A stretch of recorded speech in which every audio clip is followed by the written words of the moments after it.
Lo primero, me voy a presentar. Soy Emma Pérez, directora del grupo Educacen, en el que está inscrito el Colegio Británico de Sevilla, y es para mí un placer estar hoy aquí. Les quiero agradecer a todos su presencia en una tarde de jueves a las 7, cuando seguro que todos teníamos muchas otras cosas que hacer, pero hemos decidido venir y apostar por la educación de nuestros hijos y de nuestros alumnos. Esta jornada está enmarcada en una serie de ponencias que nos van a ofrecer representantes muy representativos del mundo de la ciencia, del deporte y de la educación. Después iré presentando a cada uno de ellos cuando vayan a hacer su presentación, la presentación de su ponencia. Decirles que estas jornadas están organizadas por el Colegio Británico de Sevilla en colaboración con la Fundación Madariaga y con el Colegio El Buen Pastor de Sevilla. Voy a dar paso al profesor Ortiz. Tomás Ortiz Alonso es doctor en Medicina y Psicología por la Universidad Complutense de Madrid y director del Centro de Magnetoencefalografía de la Facultad de Medicina. Él nos va a acercar a las últimas investigaciones sobre la importancia de la educación en el desarrollo del cerebro. La verdad es que yo ya he tenido oportunidad de escuchar al profesor Ortiz y es un placer y bueno, van a ver cómo nos despierta a todos el interés por las investigaciones en las que él lleva tanto tiempo trabajando. La idea que tengo en esta conferencia es exponer de forma sucinta algunos trabajos de investigación que nos están permitiendo entender la relación que existe entre el cerebro y la conducta. Hace alrededor de 10 años, Kathleen Madigan decía que no es posible ir desde la neurociencia a las clases. 10 años después he escrito yo un libro donde hay cientos de trabajos como los que les voy a exponer aquí, cientos, no uno ni dos, cientos, que identifican ya en qué medida, si un profesor hace determinadas formas de enseñar, podría acelerar el desarrollo del cerebro de los niños. ¿Y esto por qué sucede? Esto sucede principalmente porque ya desde la neurociencia somos capaces de entender que los procesos de aprendizaje, los procesos en los cuales el niño está implicado, nosotros los podemos ver como procesos cerebrales. Y al verlos como procesos cerebrales, nosotros podemos analizar el cerebro, podemos ver cuándo recibe el cerebro un estímulo, cuándo lo analiza, cuándo lo procesa, cuándo lo integra y cuándo lo ejecuta. Por lo tanto, para nosotros ahora, cualquier actividad que realice el niño la podemos valorar en el cerebro. ¿Y qué es importante para nosotros en el estudio del cerebro o para los niños? Pues saber cuándo empieza el cambio cerebral. Y desde que el niño nace, el cerebro está en una continua evolución y se sabe que la etapa infantil, como veremos más adelante, es la etapa más importante para modelar, para determinar la estructura y el funcionamiento del cerebro a lo largo de nuestra vida. Quiere decir que esta etapa infantil es determinante para configurar lo que será el cerebro futuro de nuestros hijos o de nuestros alumnos. Y se sabe también que si comenzamos muy pronto una estimulación reglada, sistemática, ordenada, lo que conseguimos es un desarrollo óptimo del cerebro. Por lo tanto, nosotros sabemos que en base a la estimulación externa y al medio ambiente, el cerebro modifica su estructura. Y hay dos procesos importantes que modifican el cerebro, que uno se llama dendrogénesis y otro se llama mielogénesis. Lo digo rápidamente porque la idea que quiero transmitirle es que un niño que va a una escuela consigue que las neuronas del cerebro sean más grandes, que se comuniquen con otras, y el ejemplo que podría identificar esto es el ejemplo que pongo muchas veces, la diferencia que hay entre un árbol en otoño y un árbol en primavera. El árbol en otoño y en primavera es el mismo, pero un árbol en primavera es como mucho más grande, tiene más hojas, más ramificaciones, pues eso es lo que hace la escuela en el cerebro. La escuela consigue que los niños pasen de un árbol de otoño a un árbol de primavera. Mira, les quería poner un ejemplo de estas neuronas. Un niño que no ha ido al colegio puede tener una neurona así. Si va al colegio, se entrena y fíjese, imagínense que estos son raíces en lugar de árboles, pues hay muchas raíces. Cuando ha aprendido algo, ha aprendido el castellano, ha aprendido cualquier cosa, en el cerebro esta neurona que estaba así de pobre se convierte en una neurona con muchas raíces muy grandes.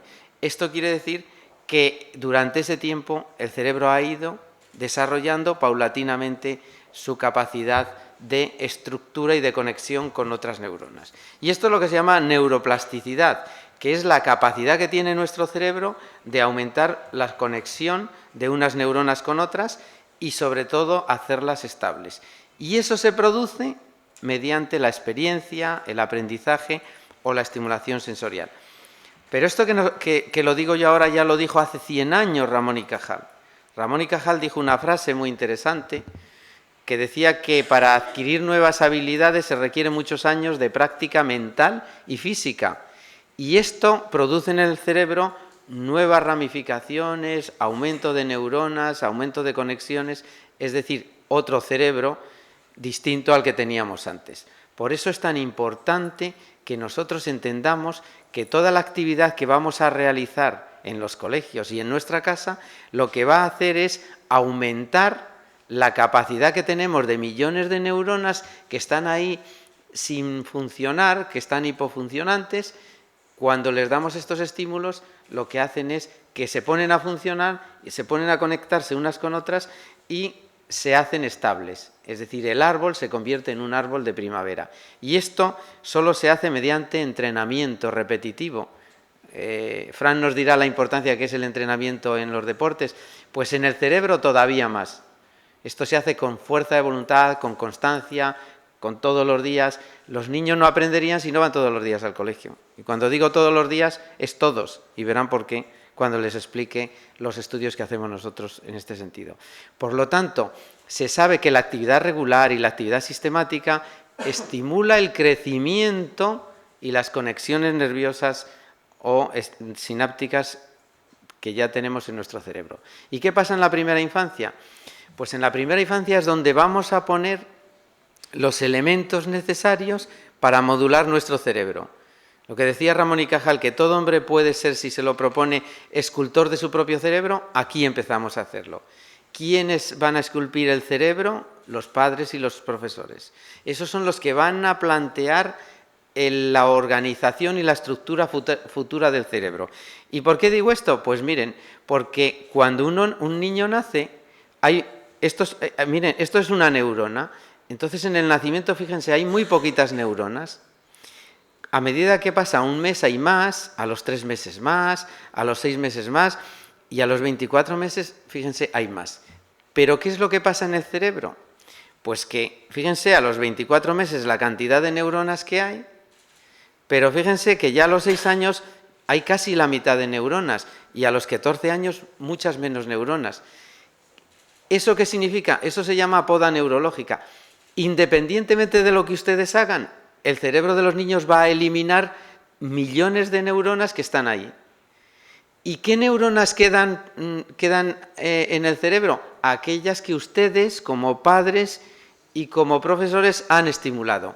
Aquellas neuronas que son las más fuertes. Aquellas neuronas que han tenido más actividad. El ejemplo que podría identificar esto es, imagínense, ahora que llega la primavera, un jardín que ha estado durante todo el invierno sin nadie.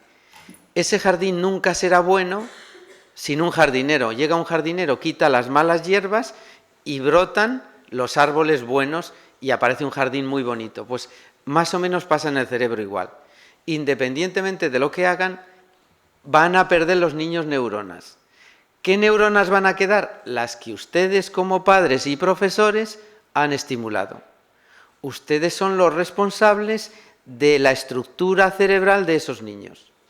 Y en función de la educación que reciban, así tendrán un cerebro u otro cerebro. De tal forma que es esta etapa la más importante en la vida, en nuestra vida, la más importante para configurar determinados cerebros. ¿De acuerdo? Y eso es muy importante que lo tengan presente porque si lo tienen presente sabrán que cada día en su trabajo o en su casa son responsables de la actividad que esos niños van a recibir y configurar su cerebro. Y esto sucede porque hay unos periodos que son críticos en los cuales el niño automáticamente es como una esponja. Todo lo que reciba lo archiva. Todo el estímulo que recibe prácticamente lo configura en su cerebro y queda ahí archivado. Y además de estos periodos críticos que están en los primeros años de la vida del niño, hay otros periodos que se llaman sensitivos que están asociados a la escuela. Los niños que están estimulados y que tienen una motivación e interés, aquello en lo cual están estimulados y con mucho interés lo aprenden automáticamente. El ejemplo que podría identificar lo que estoy diciendo es el del fútbol. Los niños de 8, 9 o 10 años saben quién metió el gol de España, cómo lo metió, de qué forma, de dónde es el que lo metió, si tiene familia, si no tiene, si es amigo de no sé quién, si tiene novias. Lo saben todo y no lo estudian. No se llevan la cara ni no estudian nada, pero como tienen tanto interés, automáticamente cualquier estimulación que reciben queda grabada. Y nosotros pues no sabremos a lo mejor que lo metió Iniesta, pero ya no sabríamos cómo, de qué forma, si le dio con el pie derecho, con el izquierdo, quién pasó a Iniesta. Yo no sé quién pasó a Iniesta, pero seguro que cualquier niño de 10 años lo sabe. Esos son los periodos sensitivos que son básicos para el aprendizaje escolar. Y miren, les pongo aquí un ejemplo para que vean. Este es el desarrollo del cerebro. Y fíjense, en la parte de abajo tienen los años. Entre 1